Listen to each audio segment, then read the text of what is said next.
Okay, in this video we come to the last two word problems in Chapter 1, Section 5. And in the first one, we have an athletic facility that is building an indoor track. And the track will be composed of a rectangle and two semicircles as shown. Well, first of all, we see that this track has this long straightaway here. And it has it on two sides. And each of those have a length of x. So therefore we know that the perimeter, first of all, has to have two x's. The second part of it is that we have this semicircular edge, or the ends are semicircles. And when we take those two semicircles and put them together, we're going to end up with one circle. And we know that the circumference of a circle is 2 pi r. So we'd end up with 2x plus 2 pi r as the perimeter of this athletic field. This indoor track, rather. Alright, so that suffices for part A. Second of all, we want to solve this for x. So we're going to start with p is equal to 2x plus 2 pi r, and our task is to isolate the x. And as we isolate the x, we're going to start by subtracting the 2 pi r from both sides. And when we do that, note that the p and the 2 pi r cannot be combined. They're not like terms. We don't know what either p or 2 pi r are. So all we can do is say that it's p minus 2 pi r, and that's going to equal 2x. From this point, we simply divide both sides by 2, and we end up with x is equal to p minus 2 pi r all divided by 2, and that is part B. So part A was to give us the formula for the perimeter. Part B was to then solve that formula for x, and part C is to find x if we know that the perimeter, the total perimeter, is 660 feet and that r is 50 feet. So we're going to simply plug those in to our formula. We have x is equal to 660 minus 2 times pi times 50 all over 2. Next, 660 minus 100 pi divided by 2. If I want to split those up, I could. I'd get 330. I'm going to divide each of those numbers by 2 minus 50 pi. And from this point, I just need to use my calculator. So I'll bring up the scientific calculator this time. And when I do, I get 330 minus 50 times pi, and that is equal to 172.92.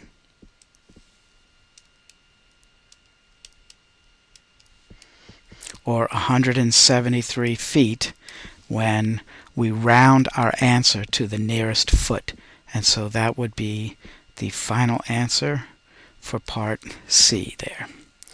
We've found the formula for the perimeter. We solved that perimeter for x, and we plugged in the perimeter and the radius, and we found the value of x that would make that perimeter so. Okay, we'll go on to the final problem. Scroll down to that. And in this problem, number 41, we're dealing again with temperature in Celsius and temperature in Fahrenheit. Now, your friend claims that the thermometer A displays a greater temperature. That means it's hotter or a higher temperature than thermometer B. And we want to know, is the friend correct? So in order to do this, we're going to have to convert one of our temperatures either from Fahrenheit to Celsius or from Celsius to Fahrenheit.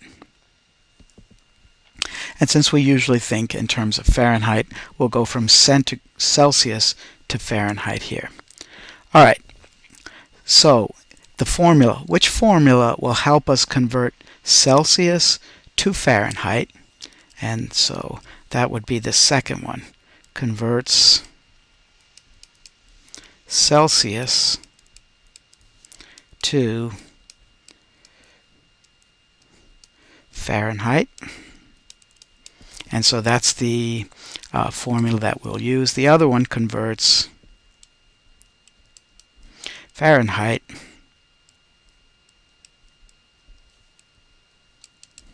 to Celsius.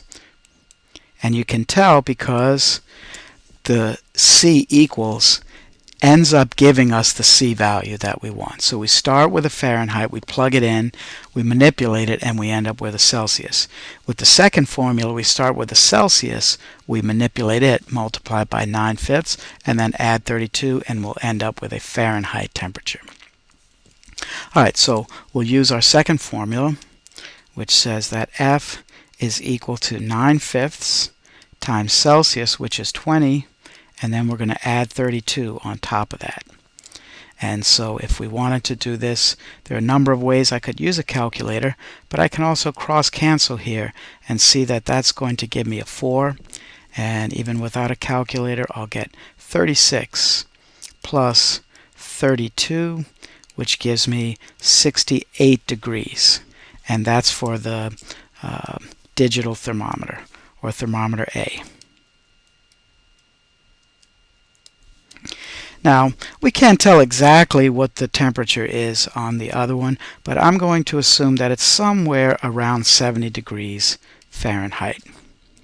And so the question was thermometer A's temperature reading higher than thermometer B's? And we'll say no. We don't know exactly what it is for the thermometer B, but it's not below, it doesn't appear to be below 68 degrees. No. Thermometer A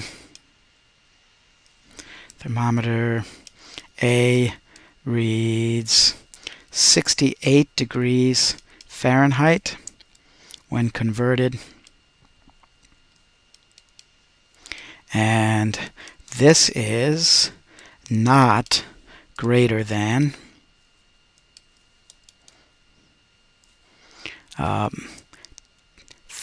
thermometer B's temperature, or temperature reading.